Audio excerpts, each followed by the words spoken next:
آپ کو پرسنلی کیسا فیل ہوتا ہے کہ اگر آپ فار ایگزامپل کامیاب نہ ہو، اگر یہ سارا نظام دکھانے کے بعد آخر میں جو آپ کہتے ہیں کہ یار یہی بڑے لوگ، پاورفل لوگ وہی سسٹین کیے. میں آپ کو پرسنل ایگزامپل سے دیتا ہوں. میرے والد صاحب جو ہیں he is 6 days younger than Pakistan, right? So he's 76.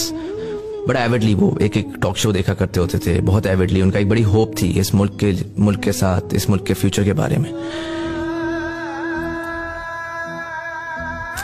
April میں جب یہ آپ کا ہوا ہے، he stopped watching politics. He's regressed. Dementia ان کا ہے، وہ سننا بھی نہیں چاہتے.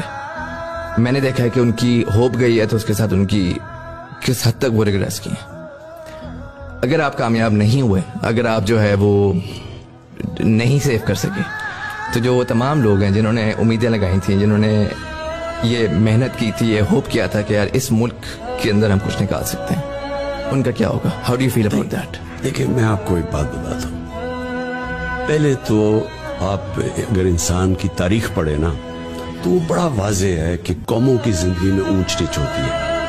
اب جرمنی اور جاپان سیکنڈ ورلڈ وار میں بالکل ہی تباہ ہو گئے. 10 سال میں ملک کھڑے ہو گئے، کیونکہ وہ قومیں ہیں، انہوں نے آپس میں مل کے پھر کھڑے ہو گئے. تو یہ یاد رکھیں کہ قوم تباہ کبھی بھی اچھے برے وقت سے نہیں ہوتی.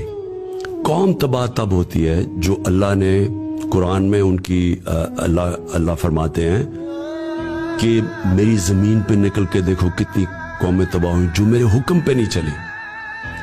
تو جو اللہ کا سب سے بڑا حکم کیا ہے؟ تو اس کے حکم ہے قوموں کے لیے، ایک قوم میں عدل اور انصاف پیدا کرو.